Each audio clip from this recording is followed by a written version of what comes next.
Hello students, welcome back to CBC topper और competitive biology commando. আমরা রয়েছি ANM GNM এর প্রস্তুতি পর্বে এবং আমাদের যে জোরদার প্রস্তুতি চলছে সেটা তোমরা দেখলেই বুঝতে পারবে। প্রতিটি সেশনে যে টপিকসগুলো আমি নিয়ে আসছি সেগুলো একদম হট টপিকস, সেগুলো পরীক্ষায় আসার মতো প্রশ্ন। তো এখন যে টপিক্সটা নিয়ে আমরা আলোচনা করছি সেটা হচ্ছে ক্যাটাগরি 1-এর 30টা প্রশ্ন, এবং যে 30টা প্রশ্ন কিন্তু খুবই গুরুত্বপূর্ণ হতে চলেছে এএনএম জিএনএম এক্সামিনেশনের জন্য। তো চলো শুরু করছি আজকের ক্যাটাগরি 1-এর 30টা প্রশ্ন নিয়ে অ্যানালিসিস। প্রথম প্রশ্ন, নিম্নলিখিতগুলির মধ্যে কোনটি স্থলজ শৈবাল? স্থলজ শৈবাল মানে স্থলে হয়। Option A Chlorella, option B Trentepohlia, option C Spirulina বা স্পিরুলিনা, অপশন ডি সারগাসাম। তো এর মধ্যে কখনো কখনো দেখবে যে তোমরা কোনো একটা অপশনস তোমাদের হয়তো চেনা পরিচিত লাগছে না, তো তখন সেক্ষেত্রে তোমরা এলিমিনেট করা শিখতে হবে যে এই তিনটে অপশন যেহেতু হচ্ছে না সেই জন্য চতুর্থ অপশনটা হবে। তো অনেকের ক্ষেত্রে আশা করছি টেরেন্টিপোলিয়া নামটা অনেকের ক্ষেত্রেই নতুন। তো এই টেরেন্টিপোলিয়া এটি হচ্ছে একটি গাছের গুঁড়িতে হওয়া তোমার সবুজ শৈবাল। তো যেহেতু এটা গাছের গুঁড়িতে হয় সেই জন্য অপশন বি ইজ কারেক্ট। টেরেন্টিপোলিয়া হলো একটি স্থলজ শৈবাল।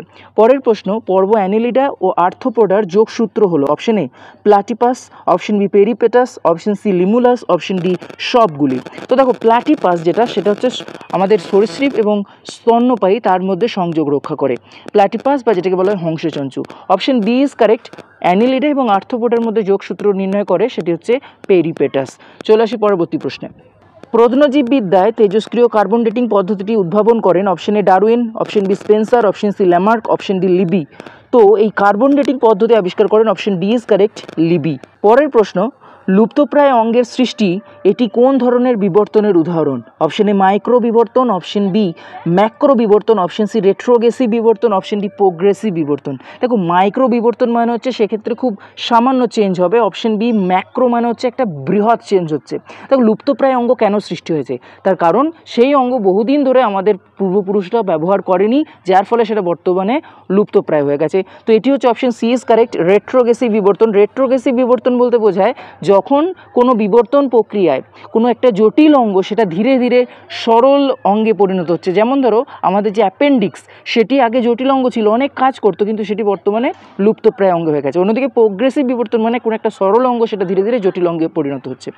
পরবর্তী প্রশ্ন, উদ্ভিদের নিম্নলিখিত কলাগুলির মধ্যে কোনটি মৃত কোষ দ্বারা গঠিত? Option A xylem, option B phloem, option C parenchyma, option D hypodermis. তো দেখো জাইলেমকে আমরা মৃত কোষ বলতে পারি না, তার কারণ জাইলেমের মধ্যে কিন্তু জাইলেম প্যারেনকাইমা রয়েছে। অন্যদিকে ফ্লোয়েমকেও আমরা মৃত কোষ বলতে পারি না, তার কারণ ফ্লোয়েমের মধ্যে আমরা অনেক উপাদান পাচ্ছি, যেমন শিবনল, সঙ্গী কোষ, এগুলো কিন্তু জীবিত। অপশন সি প্যারেনকাইমা তো নিজেই জীবিত। Option D hypodermis. হাইপোডার্মিস হচ্ছে সঠিক অ্যান্সার, কারণ হাইপোডার্মিস সেটা সাধারণত হাইপোডার্মিস কাকে বলে না, হাইপোডার্মিস হচ্ছে এপিডার্মিস। এপিডার্মিস হচ্ছে একদম ত্বকের উপরিত্বক, সেই ত্বকের উপরিত্বক কোনো একটা উদ্ভিদ অঙ্গের যে ত্বক, সেই উদ্ভিদ অঙ্গের ত্বকের একদম উপরিত্বককে বলা হয় এপিডার্মিস। এপিডার্মিসের নিচেতেই যে লেয়ারটা থাকে তাকে বলা হয় হাইপোডার্মিস, যেটা সাধারণত স্ক্লেরেনকাইমা কোষ নিয়ে গঠিত। আর স্ক্লেরেনকাইমা সেটা কিন্তু সর্বদা মনে রাখবে, স্ক্লেরেনকাইমা সর্বদা মৃত, যেটা সাধারণত জাইলেম তন্তু নিয়ে গঠিত হয়। তো চলে আসছি পরবর্তী প্রশ্নে। ভারতের মোট কতগুলি ব্যাঘ্র প্রকল্প গড়ে উঠেছে? তো এটা অনেক পুরনো ডেটা, যেহেতু অপশন অনুযায়ী, সেই জন্য অপশন সি ইজ কারেক্ট। অন্যদিকে এই কোশ্চেনটাকে নেগলেক্ট করতে পারো, কারণ এর ডেটা কিন্তু বর্তমানে এখন চেঞ্জ হয়ে গেছে। চলে আসছি পরবর্তী প্রশ্নে। বিশ্ব স্বাস্থ্য সংস্থার নির্দেশিকা অনুযায়ী পানীয় জলে আর্সেনিকের নিরাপদ মাত্রা কত? Option A 1 milligram per litre, option B 0.01 milligram per litre, option C 0.0001 milligram per litre, option D 0.1 milligram per litre. তো আর্সেনিকের নিরাপদ মাত্রা হচ্ছে option B is correct, 0.01 milligram per litre. মানটা কিন্তু খেয়াল রেখো। চলে আসছি পরের প্রশ্নে। পৃথিবীতে নাইট্রোজেনের সর্ববৃহৎ সঞ্চয় হলো অপশন এ মাটি, অপশন বি বাতাস, অপশন সি সমুদ্র, অপশন ডি পাথর। তো আমরা এটা তো একদম খুবই সোজা প্রশ্ন, বাচ্চা ছেলের মতো প্রশ্ন। নাইট্রোজেনের পরিমাণ আমরা জানি বাতাসে 78.09%, তাহলে অনেক বেশি পরিমাণ রয়েছে কোথায়? বাতাসে। সেই জন্য সঠিক উত্তর হচ্ছে অপশন বি ইজ কারেক্ট, বাতাস। চলে আসি পরের প্রশ্নে। নাইট্রোজেন সংবন্ধন হলো অপশন এ নাইট্রোজেন থেকে অ্যামাইনো অ্যাসিড। না, নাইট্রোজেন থেকে তো অ্যামাইনো অ্যাসিড হয় না, নাইট্রোজেন সংবন্ধন বা যেটা নাইট্রোজেন ফিক্সেশন সেটা তো হয় না। দেখি পরের অপশনগুলোতে কি রয়েছে। অপশন বি বলছে নাইট্রোজেন থেকে নাইট্রেট, একদমই সঠিক উত্তর অপশন বি, নাইট্রোজেন থেকে নাইট্রেট। তো আমরা নাইট্রোজেন চক্রে দেখতে পাই যে বাতাসের নাইট্রোজেন বিভিন্ন অণুজীবের মাধ্যমে কিন্তু মাটিতে নাইট্রেট লবণ রূপে পরিণত হয়। তো নাইট্রোজেন চক্র যখন অ্যানালিসিস করব তখন সেগুলো আরও ডিটেলসে বলবো। চলে আসছি পরের প্রশ্নে। একজন সাধারণ মানুষের দেহে কতগুলি ক্রোমোজোম থাকে? Option A 42, option B 44, option C 46, option D 48। তো মনে রাখবে অনেকে কিন্তু এটা 44 করতে পারো। তো মানুষের দেহের প্রতিটি কোষে ক্রোমোজোম কিন্তু থাকে 46টি। এমনটা ভাবার দরকার নেই যে দেহ কোষ অর্থাৎ আমাদের ত্বকের যে কোষ সেখানে কোনো সেক্স ক্রোমোজোম থাকে না। সেক্স ক্রোমোজোম প্রতিটি কোষে থাকে, সেই জন্য 46 অর্থাৎ 23 জোড়া ক্রোমোজোমই কিন্তু থাকে। Option C is correct. চলে আসি পরের প্রশ্নে। ডিএনএতে কী ধরনের শর্করা থাকে? Option A maltose, option B zymase, option C ribose, option D deoxyribose. তো ডিএনএ যেহেতু সেই জন্য ডিএনএতে ডিঅক্সিরাইবোজ শর্করা থাকে। তোমরা কমেন্ট সেকশনে কমেন্ট করে জানাও যে ডিএনএকে কেন ডিঅক্সিরাইবোজ বা ডিএনএকে কেন ডিঅক্সি কথাটি বলা হয়, ডিঅক্সি কেন বলা হয়? শুধু তো বলা যেতে পারতো যে অক্সিরাইবোজ শর্করা বা শুধু রাইবোজ শর্করা আরএনএতে যেমন থাকে, কেন ডিঅক্সিরাইবোজ শর্করা বলে সেটি কমেন্ট সেকশনে কমেন্ট করে জানাও। চলে আসছি পরের প্রশ্নে। কোনো উদ্ভিদের 2n ক্রোমোজোম সংখ্যা যদি 40 হয় তবে শস্য নিউক্লিয়াসের ক্রোমোজোম সংখ্যা কত? একদম সোজা প্রশ্ন যে 2n সমান বলছে 2n, এটা বলছে 40, তার মানে n হচ্ছে 20 আর 20 হচ্ছে n, আর ক্রোমোজোম সংখ্যা শস্য নিউক্লিয়াসের ক্রোমোজোম সংখ্যা সবসময় 3n হয়। তাহলে n সমান যদি 20 হয় তাহলে 3n ইকুয়ালস টু হবে 3 × 20 মানে 60। Option D is correct. চলে আসি পরের প্রশ্নে। সাধারণত যে কোনো খাদ্য শৃঙ্খল গঠিত হয় অপশন এ 2টি ধাপে, অপশন বি 3 to 5 অর্থাৎ 3টে থেকে 5টি ধাপে, অপশন সি 7টি ধাপে, অপশন ডি 6টি ধাপে। তো যে কোনো খাদ্য শৃঙ্খল সাধারণত 3 থেকে 5টি ধাপে গঠিত হয়। Option B is correct. চলে আসি পরের প্রশ্নে। কোনো একটি নির্দিষ্ট অঞ্চলের জীবগোষ্ঠীকে কী বলে? কোনো একটা নির্দিষ্ট অঞ্চলের জীবগোষ্ঠীকে কী বলে? Option A biomass, option B biome, option C জীববৈচিত্র্য, অপশন ডি বায়োস্ফিয়ার। খুবই ভালো প্রশ্ন। তো কোনো একটা নির্দিষ্ট অঞ্চলের জীবগোষ্ঠীকে বলা হয়, অপশন বি ইজ কারেক্ট, জীববৈচিত্র্য। বায়োম কিন্তু নয়, একটা নির্দিষ্ট আবহাওয়া দ্বারা প্রভাবিত অঞ্চলকে বলা হয় কিন্তু বায়োম, সেই জন্য অপশন বি ইজ কারেক্ট এক্ষেত্রে। পরের প্রশ্নে আসি যে কোন বিজ্ঞানী ড্রসোফিলা মাছিকে জিন তত্ত্বের জন্য ব্যবহার করেন? Option A Mendel, option B Watson ও Crick, option C Morgan, option D de Vries. এবং এই প্রসঙ্গে বলে রাখি যে এই বিজ্ঞানী তিনি ড্রসোফিলা মাছিকে ব্যবহার করেছিলেন এবং তার যে রুম ছিল সেটাই হচ্ছে একটা ড্রসোফিলা মাছির রুম। সেই রুমে শুধুমাত্র ড্রসোফিলা মাছি রাখা হতো এবং তিনি ড্রসোফিলা মাছিদের মধ্যে ওখানে বিভিন্ন টেস্ট করতেন, যেমন তাদের মধ্যে ক্রস করতেন, জনন ঘটাতেন, হ্যাঁ বিভিন্ন এক্সপেরিমেন্ট করতেন এবং সেই হাউসটার নামই ছিল ড্রসোফিলা হাউস। তো সেই বিজ্ঞানীর নাম হচ্ছে option C is correct, Morgan. চলে আসি পরের প্রশ্নে। মেন্ডেলের এক সংকর জননের জিনোটাইপিক অনুপাত কত? এক সংকর জননের জিনোটাইপিক অনুপাত অপশন বি ইজ কারেক্ট 1:2:1। অন্যদিকে ফিনোটাইপিক অনুপাত কি? কমেন্ট সেকশনে কমেন্ট করে জানাও। চলে আসি পরের প্রশ্ন। মেন্ডেলের দ্বিসংকর জননের ফিনোটাইপিক অনুপাত, একদম সোজা প্রশ্ন এগুলো, অপশন বি ইজ কারেক্ট 9:3:3:1। অন্যদিকে মেন্ডেলের দ্বিসংকর জননের জিনোটাইপিক অনুপাত হচ্ছে 12:24:12:1। তোমরা মাঝে একটা করে ইজডু লাগিয়ে নিও। তো চলে আসি পরের প্রশ্ন। মিক্সিডিমা রোগ কোন হরমোনের অল্প ক্ষরণে ঘটে? Option A thyroxine, option B adrenaline, option C ACTH, option D GTH. তো মিক্সিডিমা রোগ হয় option A is correct, thyroxine হরমোনের কম ক্ষরণের ফলে। চলে আসি পরের প্রশ্নে। অ্যামিবার গমনাঙ্গের নাম হলো অপশন এ নালিকাপদ, অপশন বি সিটা, অপশন সি সন্ধিপদ, অপশন ডি ক্ষণপদ। তো অ্যামিবার গমনাঙ্গ হচ্ছে option D is correct, ক্ষণপদ।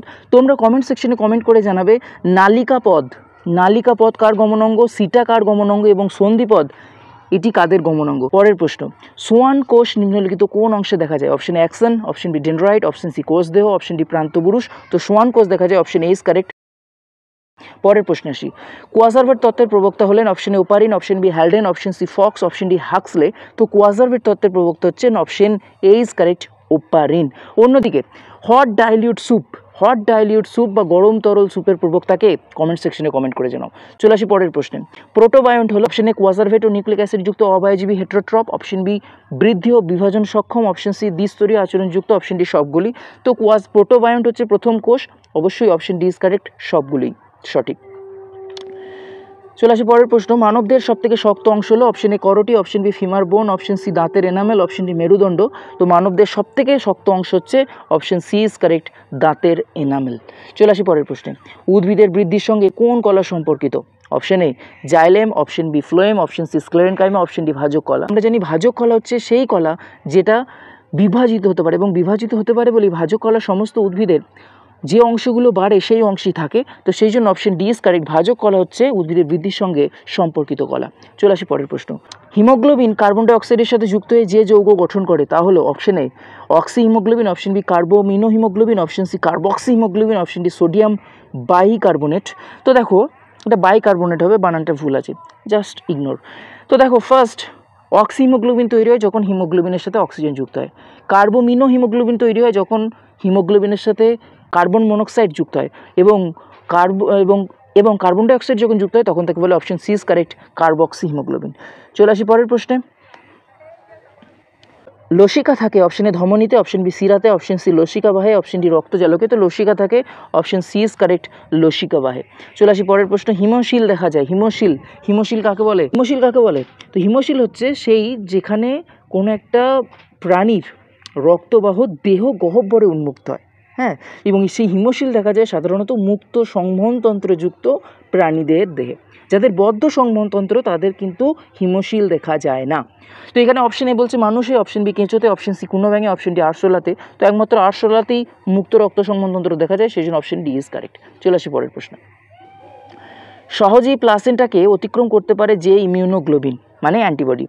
Option IgG, option B IgA, option C IgD, option D IgM. তো আমি আগের সেশনেও বলেছি যে আইজিএম হচ্ছে সবথেকে বড় অ্যান্টিবডি, এবং আইজিজি সেটা কিন্তু প্লাসেন্টার মাধ্যমে অর্থাৎ অমরার মাধ্যমে মায়ের দেহ থেকে বাচ্চার দেহে বা সন্তানের দেহে যায়, সেই জন্য অপশন এ ইজ কারেক্ট। চলে আসি পরের প্রশ্ন। অ্যালার্জির ক্ষতিকারক প্রভাব থেকে দেহকে রক্ষাকারী ইমিউনোগ্লোবিউলিন কোনটি? তো অ্যালার্জি প্রতিরোধে সাহায্যকারী যে ইমিউনোগ্লোবিন সেটি হচ্ছে option B is correct IgE, allergy প্রতিরোধ করে। ঠিক আছে, চলে আসি পরের প্রশ্নে। কলোস্ট্রামে পর্যাপ্ত পরিমাণে উপস্থিত অ্যান্টিবডিটি হলো option A IgE, option B IgG, option C IgA, option D IgD. তো এক্ষেত্রে সঠিক উত্তর হচ্ছে আইজিএ। কলোস্ট্রামে থাকে সেটি হচ্ছে অ্যান্টিবডিটি হচ্ছে আইজিএ। এবং কলোস্ট্রাম কি না, কলোস্ট্রাম হচ্ছে কোনো একটা মহিলা সদ্য সন্তান প্রসব করেছে, এবং সেই মহিলার সন্তান প্রসবের প্রথম 3 থেকে 4 দিন যে গাঢ় হরিদ্রাব যে দুগ্ধ খরিত হয় সেটি হচ্ছে কোলোস্ট্রাম, এবং সেই কোলোস্ট্রামে কিন্তু আইজিএ এর পরিমাণ প্রচুর পরিমাণে থাকে, যার জন্য কোনো একটা বাচ্চার ক্ষেত্রে, কোনো একটা সন্তানের ক্ষেত্রে মাতৃদুগ্ধ পান অমৃতের সমান। তো এই গেল আজকের সেশনটি কেমন লাগলো কমেন্ট সেকশনে কমেন্ট করে জানাও, এবং চলে আসছি খুব দ্রুততার সাথে দেখা হচ্ছে পরের ক্লাসে। ততক্ষণ নিজের প্রিপারেশন জারি রাখো, প্রচুর প্র্যাকটিস করো, প্রচুর পড়াশুনো করো এবং ভালো থাকো।